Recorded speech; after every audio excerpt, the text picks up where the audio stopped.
I'm going to go ahead and call the meeting to order. This is the San Diego Commission on Police Practices Ad Hoc Transition Planning Committee meeting of Friday, April the 30th, 2021. Wow, April's almost gone. So calling the meeting to order. And we have present myself as chair of the committee, Nancy Vaughn, committee member, Diana Dent, committee member, Patrick Anderson, committee member, Kate Yamandetti, who is our liaison with San Diegans for Justice, and our executive director, Charmaine Mosley. Do we have any public comments, Charmaine? No public comments received. Okay, I would like to make a public comment, which I think is in the purview of this committee. And that is, I would like for us to wish Charmaine a happy birthday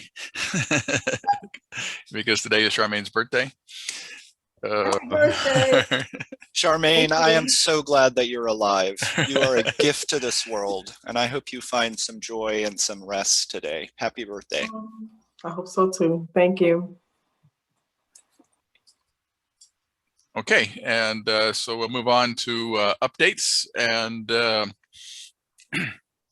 implementation ordinance and no updates, but we will be sending a memo to the city attorney and the members of the city council with the recommendations that we made regarding both our budget recommendations as well as our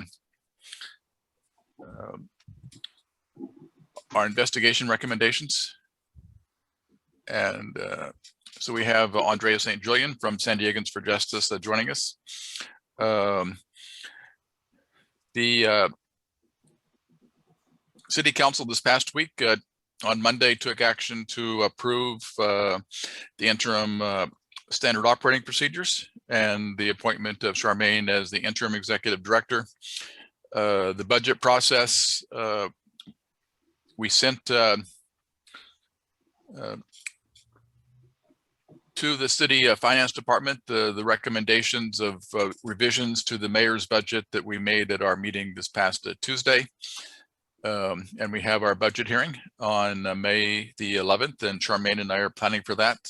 We're learning the procedures of the city and doing budget hearings because we're both virgins at doing that. And the IBA just released their report today. But essentially, all their report does with regard to our, and I can send out to the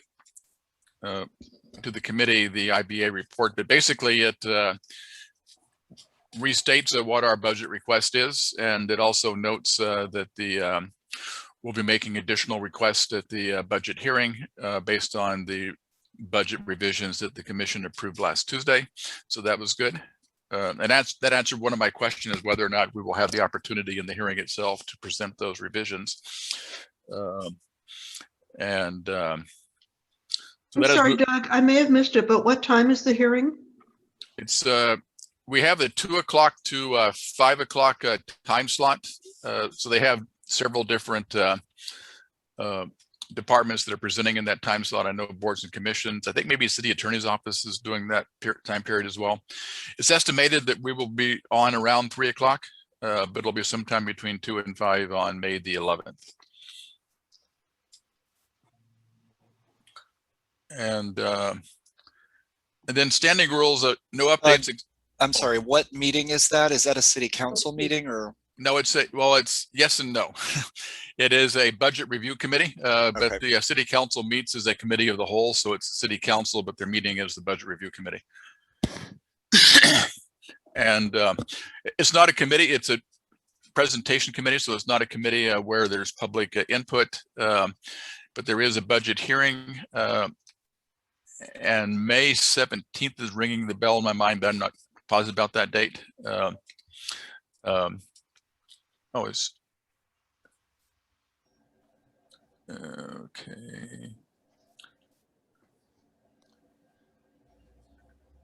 Okay, and standing rules, we may be amending our interim standing rules based upon the comments that were made at the commission meeting this past week, but we will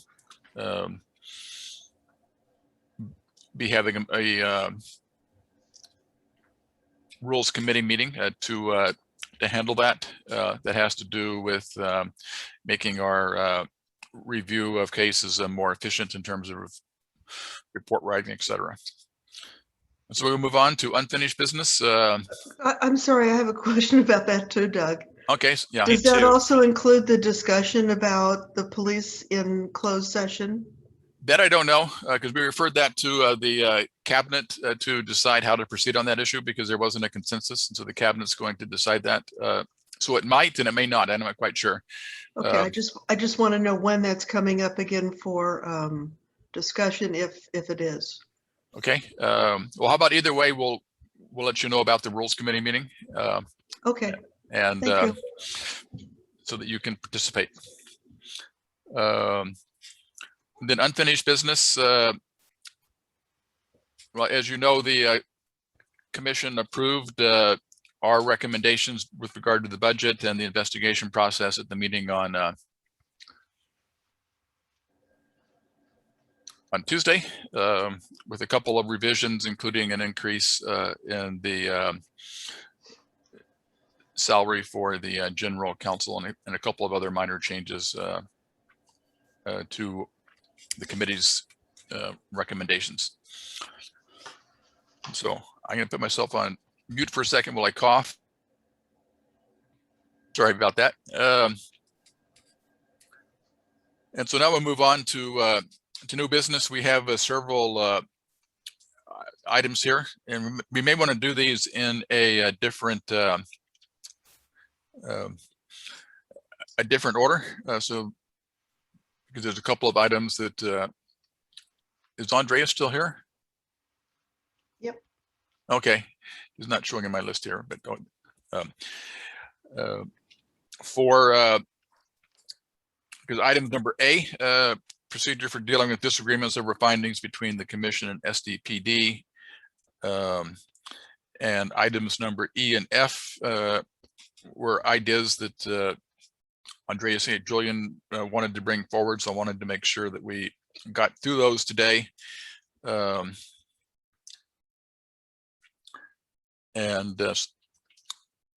why don't we go with A and then E and F, and then we can go through, then we can decide how we want, which of the additional items that we can discuss if we have time to discuss any of those.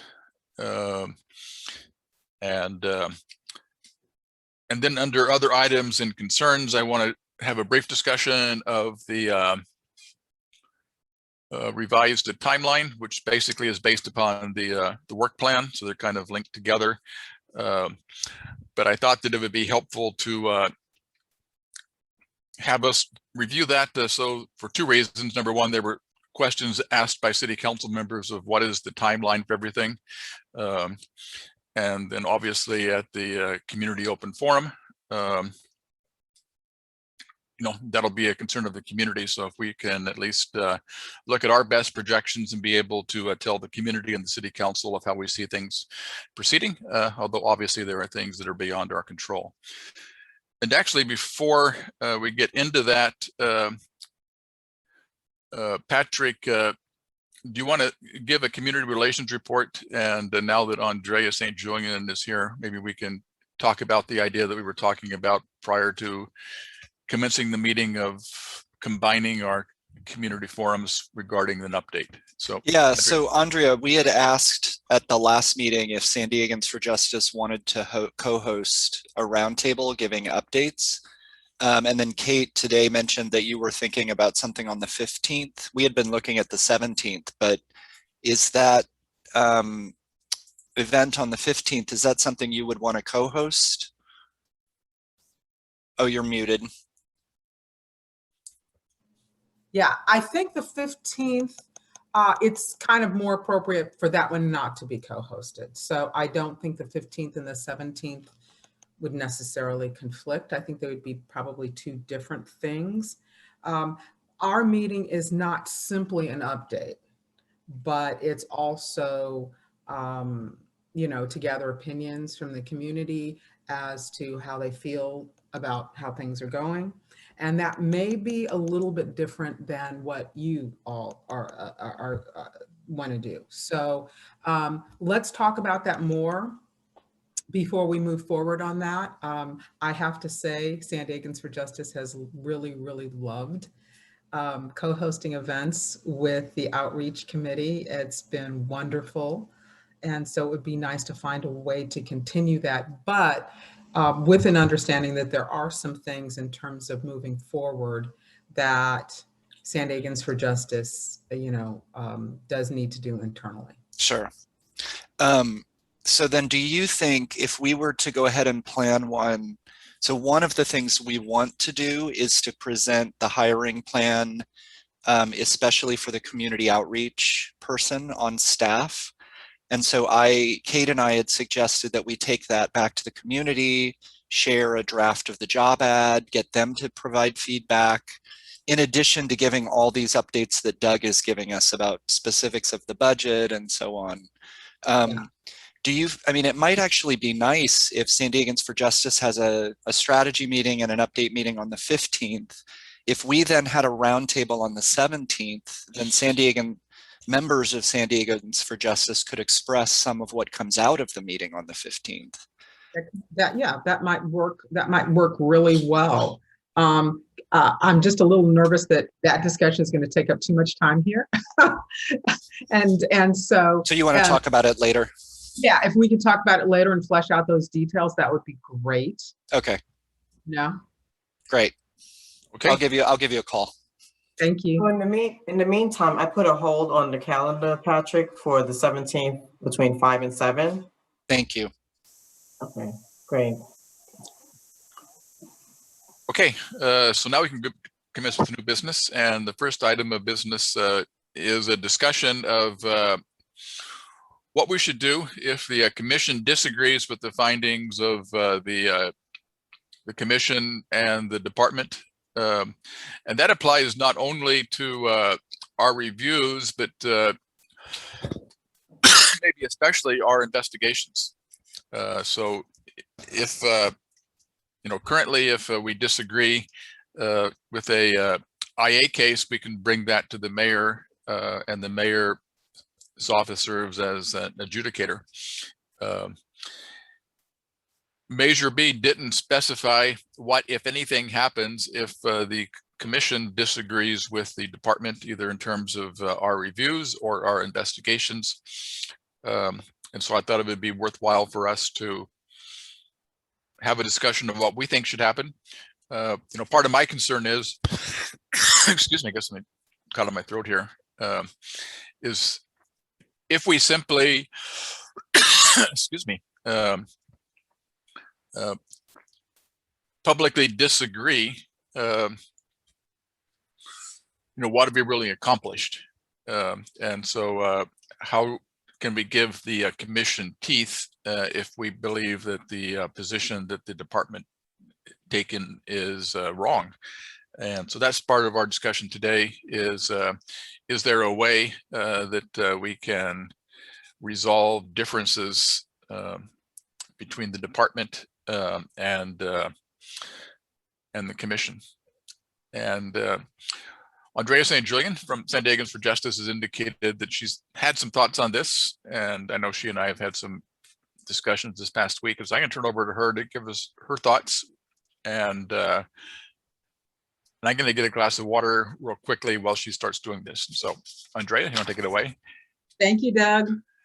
One thing I want everybody to understand is that it is possible for your findings and recommendations to be mandatory. You could do that. That is possible. Okay. And you could ask that the ordinance make your findings and or recommendations mandatory. Okay.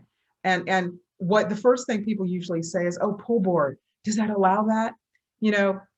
Poll board provides police officers with much higher rights than the average citizen has, but it's not quite the boogeyman that people think that it is. Okay, it does not forbid an organization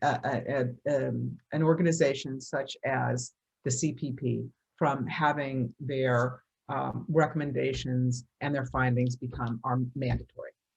Now, what it does require is that you have to have an appeal process in place. But as long as you have an appeal process in place, you know, your findings and recommendations can be mandatory.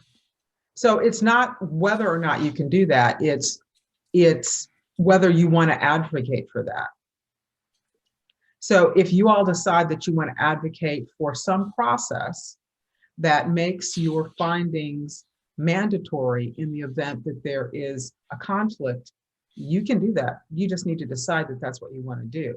Now you can decide that you want your findings and your recommendations regarding discipline and or those two things to be mandatory in the first instance, or you can decide that you want to have a process in place whereby if there's a disagreement, for example, you have a panel of individuals that will look at the disagreement and then make a decision, and that could be mandatory. You know, it's up to you as to what you want and to what you feel comfortable with. I gave Doug some language, some potential language as to a disagreement. You know what, and that one was a panel process. But so my question is, what do you all want and what do you all want to advocate for? I will say one thing, if you all decide to make your recommendations either for just the findings or for findings and discipline, if you want to make those mandatory or mandatory after and a certain process, the community will be wildly supportive of you, wildly supportive of you. So with that being said, I'd like to know, what do you all want? Can I ask a question? Please.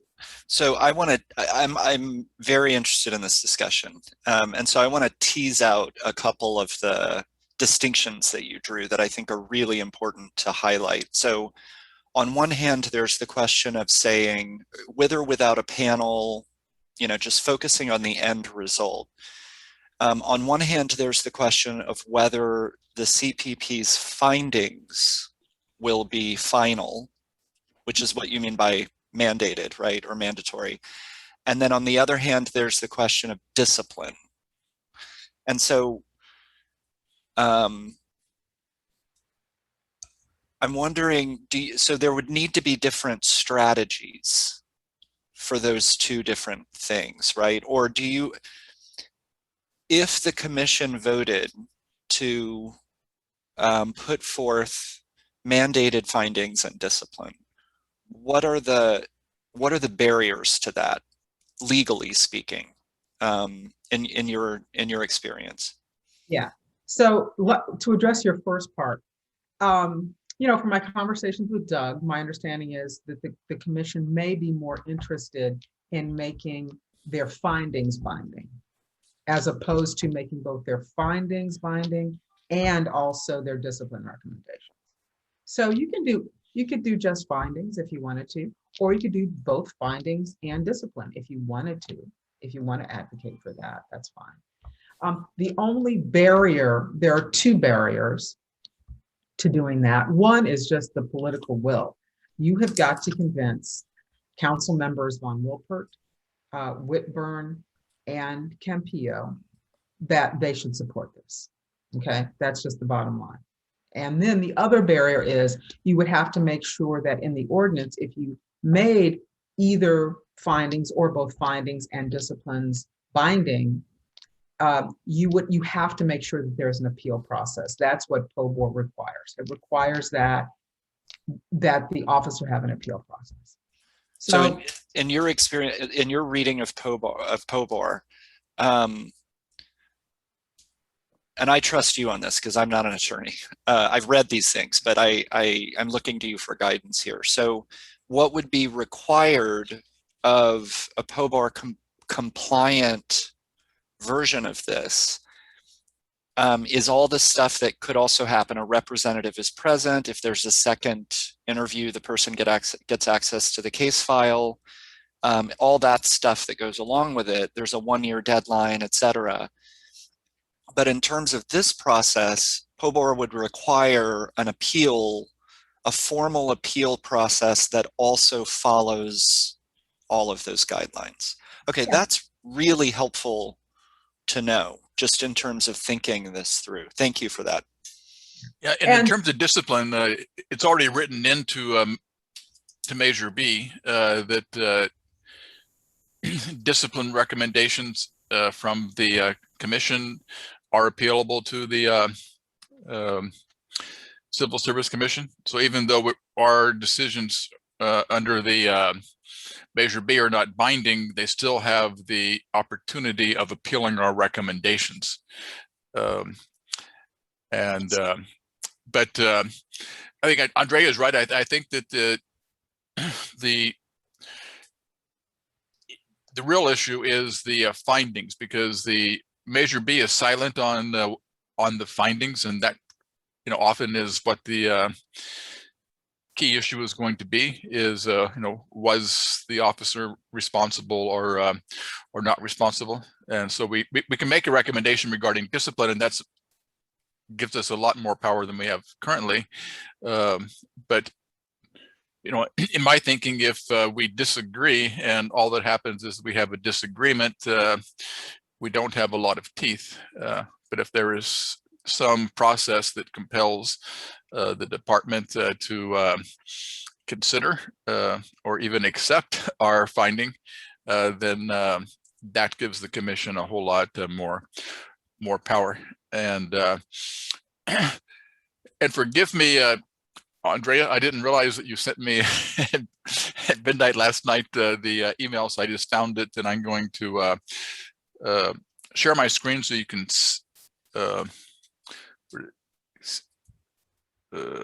so people can see what she came up with here.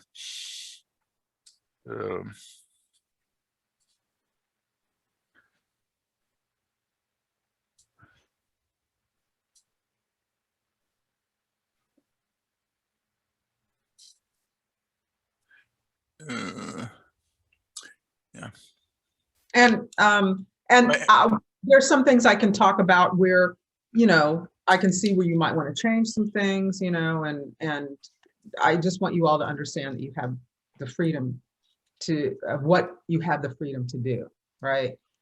So here we have a discipline committee comprised of 5 commissioners, but you could comprise that of, what they call a rent-a-judge. You can get a retired judge to be on the panel with you, or just judges.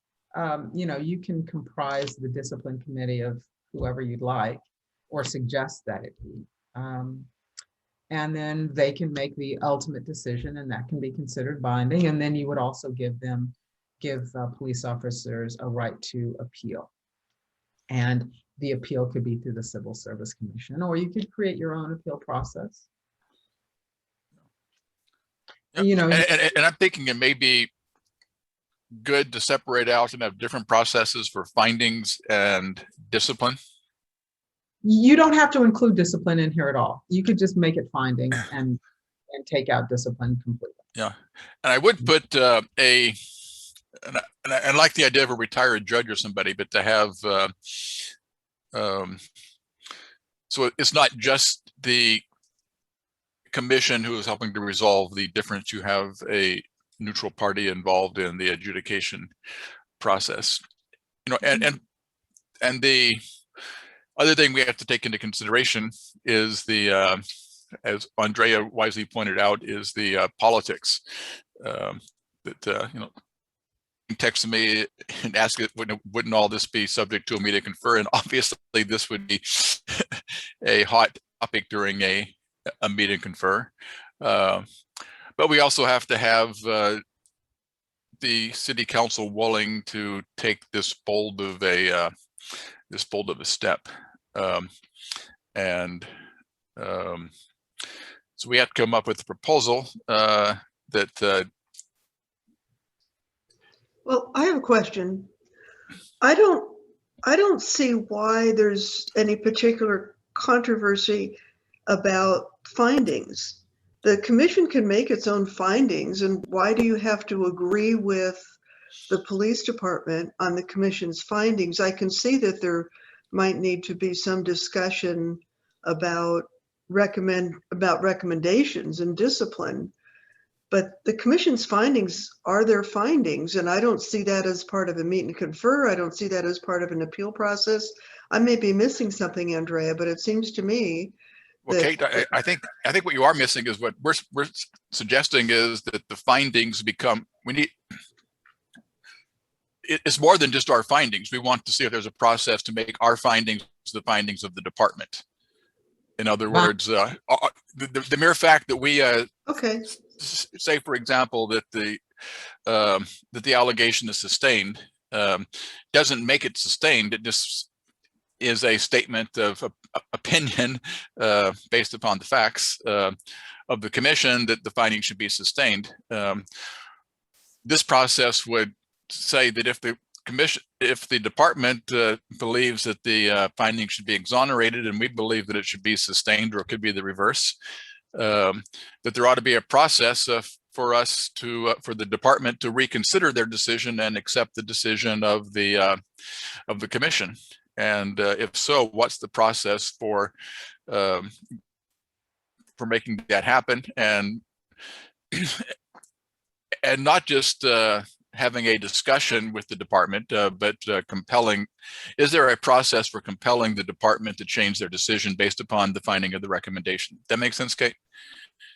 So Kate, if I could jump in here, the current situation is that what was the CRB would review the case and make its own findings. Anytime, and then go into this negotiation with IA about changing its findings if there was disagreement. If they refused, we would write up the report with disagree, but whatever IA decides is what happens. All we have then is a report, and we can vote to send it to the mayor, but nothing would happen. So this flips that. Essentially, IA would make its recommendations, and then the commission would, right, Doug? Yeah, well, no, under the old CRB, it went to the mayor's office, and the mayor would normally have the chief operating officer serve as the hearing officer, but they would conduct a hearing, and they would tell the department what the decision was. And so the mayor's office would instruct the police department to, in some cases, change the decision. Now the POA, when they heard about that, were surprised because they said that that's not legal, but we've been doing it for years. But under the Measure B, we have a commission that is independent to the mayor's office, and so we need to have a different process, and that's kind of what we're discussing here. So and I guess I'm not sure that Measure B would preclude us from having the mayor be the arbitrator, but that's not what Andrea and I are proposing. And so, do you agree, Andrea, that it doesn't necessarily preclude it, but it's not really the spirit of the measure to have the mayor's office involved in making that decision? So I see you shaking your head. So other people who haven't spoken yet, Diana or Nancy, do you have any thoughts on this process? If this is written into the ordinance, how would that look? That's just, just my concern is as to how would this piece look if it was written into the ordinance? It would be similar to what I have on the screen here, although I can probably take this down at this point in time.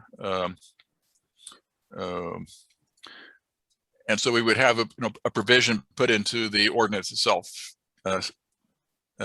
saying that there would be a committee of some sort that would essentially serve as an arbitrator, and the commission would submit its finding and rationale, and the department would defend their rationale, and the arbitrator, which would be could be a panel, would make a decision, or actually a decision, and that decision would then become binding upon the department. Doug, can you email me or put in the chat or something the text of that document so I can Yeah. put it in the minutes? Yeah, and I'll email after this meeting. I'll email the everybody on the commission that email, so it'll have the text. And also, Charmaine, while I'm thinking of it, can you also email everybody on the committee the IBA report?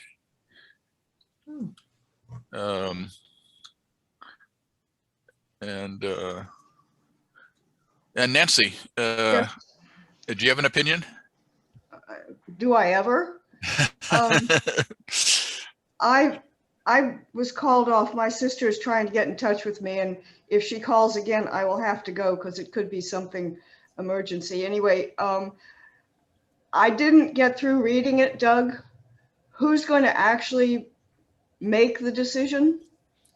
That's kind of what we're discussing, but we discussed having a panel of some sort that would Made up of whom? it could include people from the members of the commission. It could include, and I would be supportive of having some type of a neutral third party, such as a retired judge or something of that sort, to serve as maybe the chair of this arbitration panel, for lack of a better word. Okay, so my thought is this arbitration panel should have nobody on it that suggests in any way a conflict of interest, which means none of the commissioners should be there. It should all be people who have either come from the judicial system in some way, like members of the grand jury or retired judges or something, but should not have any political people, should not have any commission people, should not have any PD people. They should be involved in a hearing, but the people who are actually making the decision, actually reviewing, should be independent, totally independent of the process. Nancy, would this be a place to bring in mediators and or restorative justice people from? I would be reluctant to do that, Patrick. It could be, but I would much rather that we had somebody from the judicial system.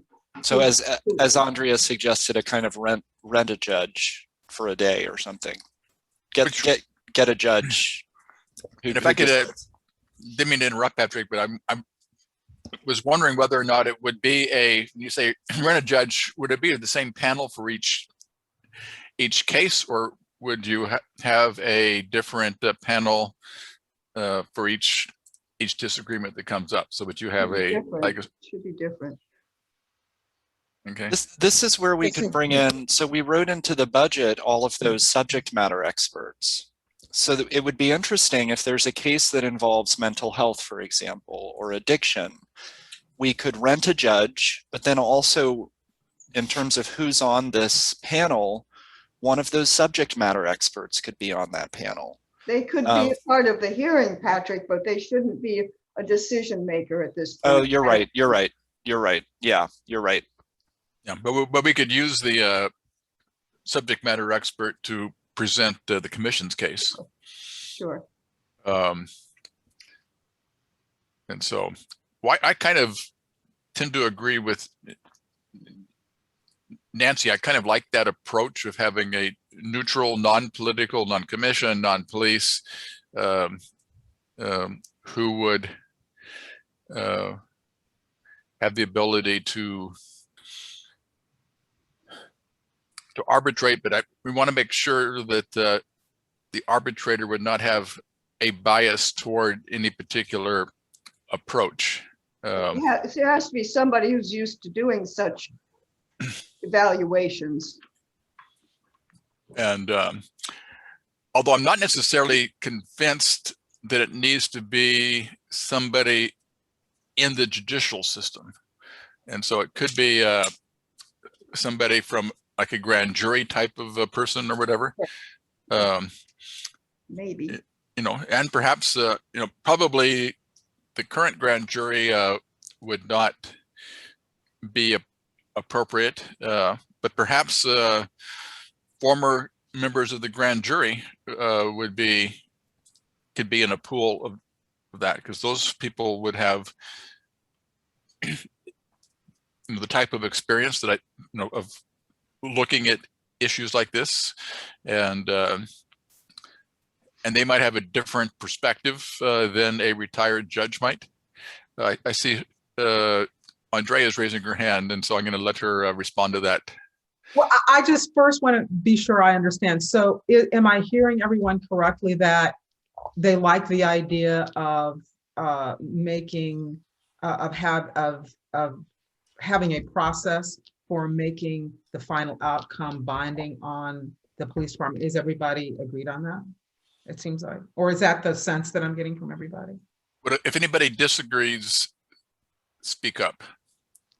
I'm going to call myself in limbo. I'm still not sure about that. Although I think if we come up with a really good process, I would probably sign on. With Nancy on that, I think coming up with a good process would make me feel better about it. And my question is, if we're going to have this pool of whatever we want to call them, because I'm this time person. I need to know, what's the time frame that we're going to present this, how much time, or the appeal process, so it doesn't become this elongated kind of thing. So will this be a pool of people that will be called up when we need them, or will they be on call? How is that? What does that look like, Andrea? It can be anything you want it to be, right? You can recommend to the city council that they have an ordinance that is anything you'd like it to be. You can have a pool that's already made. You can have a set panel. You could have a set panel for a time period. For example, you could choose an appeal panel for a year, and then after a year, choose another set of individuals for the appeal panel so that it's already established and ready to go whenever something comes up. You can create whatever you would like to create. As long as what's your thinking? What are you really thinking about in this process, Doug? Well, I like the way the discussion here is going, and I also think that what we're talking about is something that we could sell to the city council, and obviously we're going to get pushback from the POA. But I think if we come up with what is truly a neutral but experienced arbitrator, or panel of arbitrators. I think a panel is more appropriate than one person.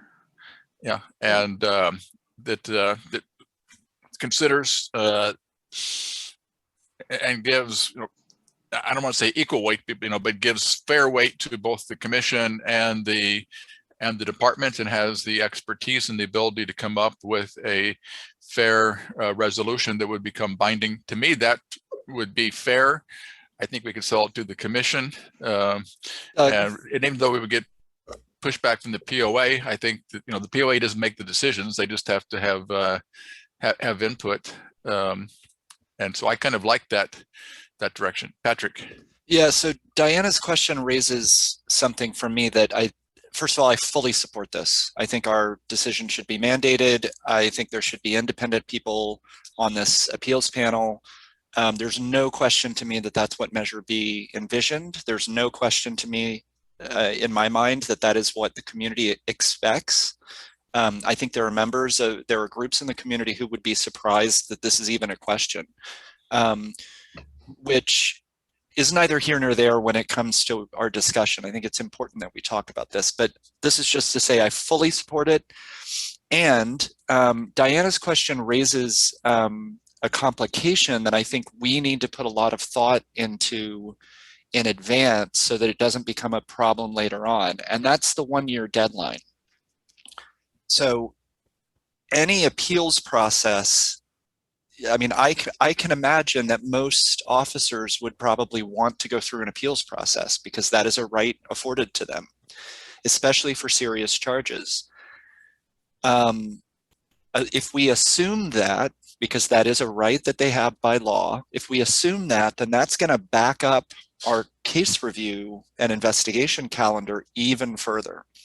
So, you know, we're going to have a new process to figure out with investigators, our own investigators, who then bring us their reports. If we do something similar to CLRB, where we review our investigators' reports and present that review to the commission, there's got to be some time to do that. And now we're talking about building in a presumed time for appeal.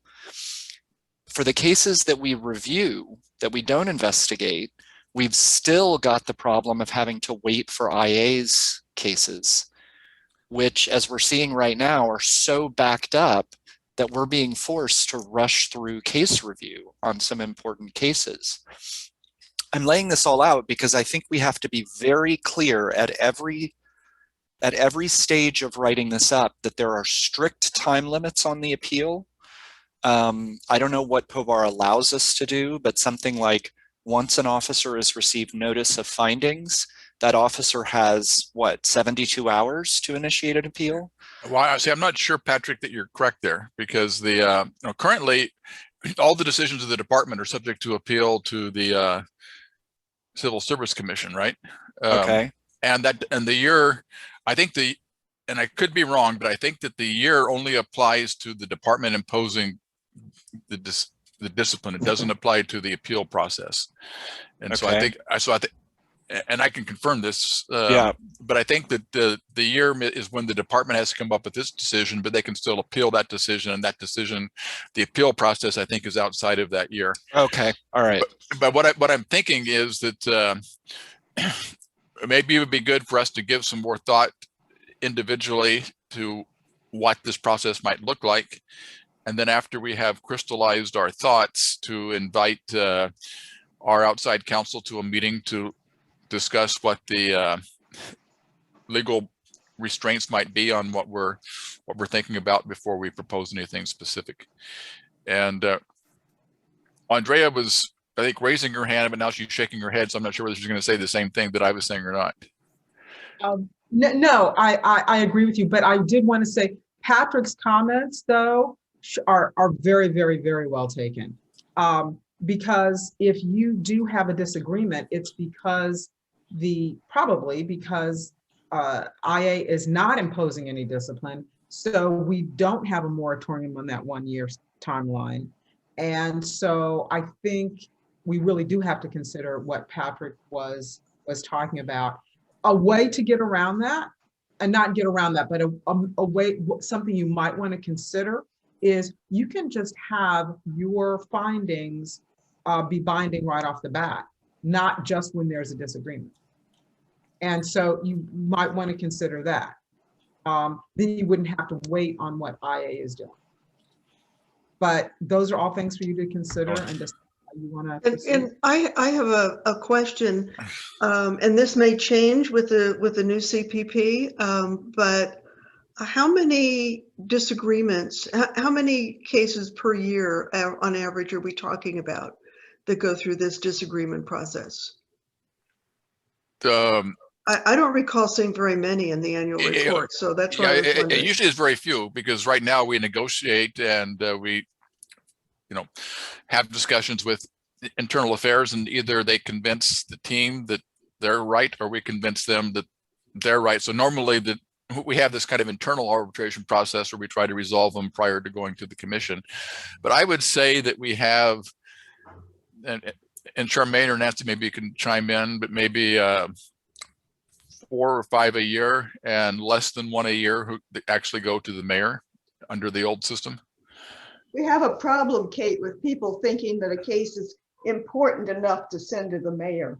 So this is an evolving process in my mind, because like 10 years ago, nobody went to the mayor. They were horrified by the thought. And so the attitudes on our group on CRB and now on the commission are changing to feel more empowered, if that's the right word. And I think we probably have like 6 or 8 disagreements that we don't do anything with every year. And so I can think of several cases that my team has put through, and we're just writing up another one right now where we're disagreeing with them, and whether or not that gets traction and the board supports it is one issue. We have to get past them, or the whole commission has to vote. And then whether or not the commission would vote to go into the appeals process and try and change things. I have seen a case go to the mayor where there were two issues. One of them was decided for the police position and the other one decided for the CRB position. Long time ago. Well, actually, Nancy raises a good question. Is that I'm assuming that we would send all disagreements to this arbitration panel, not just those that we voted to send to the arbitration panel, which is a little bit different than our current process. The current process is that we decide to ask the mayor to arbitrate. And at least in what I'm hearing in the discussion here, that all disagreements would be arbitrated. Are we going to still be doing the discussion with them ahead of time? So if we can resolve it, we will? I assume so, although I'm not quite sure how that's going to work out in practice when we do independent investigations. Because right now, when we're reviewing their findings, yes. But if we're doing our own investigation, it's a little bit different process than when we're reviewing an IA report. And so I don't know exactly how that's going to work out in practice yet, Nancy. So I guess the answer is, I don't know, or we don't know. Well, you haven't shoved that idea down my throat yet, so we'll see how that goes. And I do want to, and so if there's a consensus that we can mull this over and come up with a recommendation, and keeping in mind that there's no guarantee that the city council will put this into the implementation ordinance. It's a heavy ask, but I think it's worth pursuing. And we probably ought to get it out there sooner rather than later, because the implementation ordinance will be coming up in the near future, but we ought to come up with a well thought out proposal and make sure that it's legal before we put it forward. So I'm going to continue this to next week. And so maybe the plan is for next week to come up with a crystallize our ideas, and then the following week we can invite in our legal counsel to make sure that our proposal is proper, and then we need to have it go to the full commission, which would be on the 25th. So that should be our goal, is to come up with the recommendation for the commission on the 25th of this critical issue. Andrea. If there is any way to speed up that process, that would be great, because I believe that City Council is rapidly finishing up the ordinance. And so, and this is going to be, is going to be time consuming for the Deputy City Attorney working on this. She would need this long before the 25th. Okay. Well, even if we were to finalize our recommendation on the 14th, I mean, we could schedule a special meeting a week before that on the 18th, which would be normally when we, well, that would be an off week, but we could in our off week have a special meeting to consider the recommendation. And we can mention in the memo that we're sending to the City Council with our investigation procedures that the transition committee is looking at this issue, so they know it's coming down the pike. So why can't we combine having the independent legal counsel and finalizing our proposal for next Friday? Because I don't know that we can finalize a proposal without hearing from legal counsel. I guess we could. That would be a way of expediting it. Do people want to try to do that next week?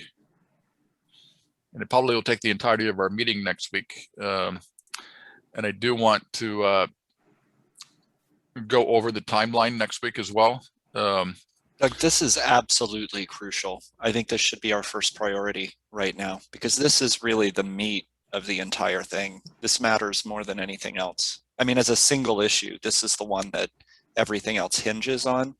So I support devoting our entire next meeting to finalizing this.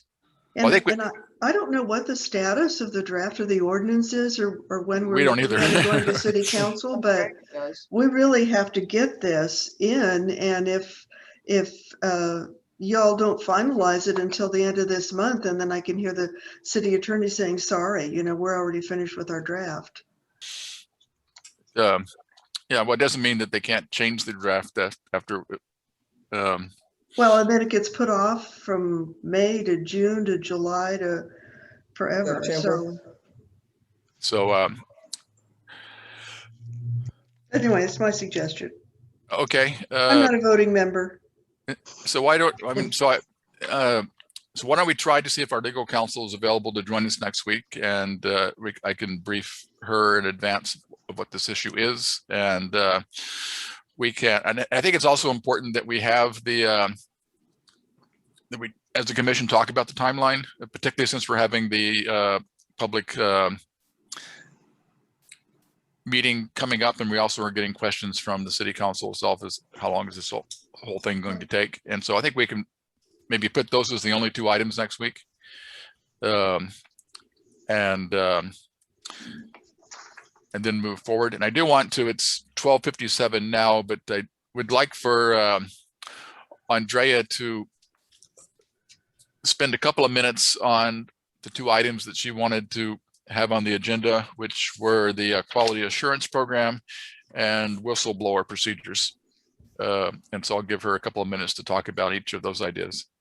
Thank you, Doug. I will be very quick. The first one is a quality assurance program. It is very unfair that we ask police officers to go through various trainings, change their policies, do all of these things, if we do not have in place a quality assurance program that rigorously analyzes whether these trainings and policies are achieving the goals that we've set out to achieve.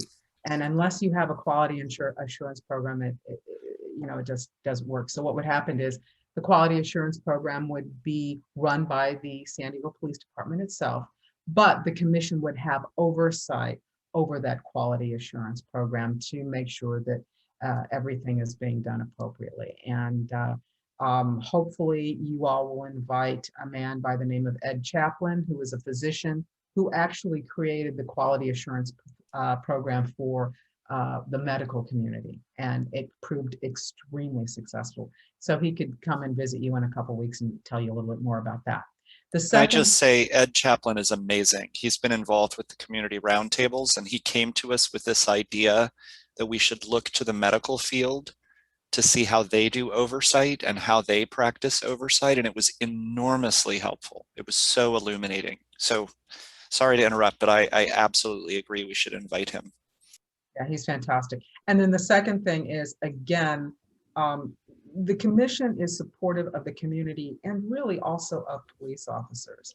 And when there are police officers who see irregularities in the police department, they should have a process where they feel safe coming and reporting any wrongdoings or irregularities that they see. And the commission is the place where they should do that. So I think the commission should have a special whistleblower process for police officers and other SDPD staff, that when they see irregularities, they can come to the commission in the first instance and report those irregularities. And that process should be one that makes them feel very safe. So those are the two things that I think are particularly important. Okay, and I agree with both of those. I don't think either of those need to go through, need to be part of the implementation ordinance. I think the whistleblower program, the commission itself can set its own whistleblower procedures. We don't have to have approval from a third party to do that. And the quality assurance would be part of our negotiations with the department. And so I agree with both, but they shouldn't probably be on our next agenda. We have some other items that need to be on the agenda earlier because they need to be tied into the implementation ordinance. So to summarize, we're going to try to, let me see, I'm looking at my, next week is the 7th. So we're going to try to crystallize our recommendation here on the 7th. And we want to talk about a date of when we might have a special meeting. And maybe we can combine it. Oh, no, it wouldn't work with the 11th because the 11th is when the budget hearing is. So we couldn't combine it then. Why don't we ask the cabinet to look at the idea or to look at the of when we might have a special meeting so that we can have the full commission approve our recommendation prior to that. So, and it may depend upon what happens next week. It may, you know, as a result of the discussions, there may be a need on the part of our council to do some further research or whatever. So maybe we ought to wait until after we have the proposal finalized before we schedule the special meeting. But I can discuss with the cabinet of what the options there might be for having a special meeting, because I hear and agree with the concept that we need to do it sooner rather than later. And I'm going to be drafting for Brandon the memo that's going to go to the council with our budget revisions and our suggestions for the investigation process. And so I can include in there, the transition committee is working on this proposal so that at least the city council is aware of the issue, because I don't think that anybody on the council has really thought about this. Okay. So the other items under new business, we're going to defer until later. We have our plans for next week. Any other items and concerns? Seeing nobody raising their hand, how would people like to adjourn and enjoy the weekend? Thank you for being here, Andrea. Thank you. Thank you, Andrea. Thank you, Andrea. Patrick, are we going to still have your roundtable on the 17th, or is it just on hold now? We're going to hold it. I think we're probably going to have it, but I'm going to touch base with Andrea and come back to this committee next week with some thoughts about that. Okay. Okay, then we are adjourned. So thank you, everybody. Happy birthday, Charmaine. Happy birthday, Yes, go ahead, Charmaine. Charmaine. Happy birthday, Charmaine.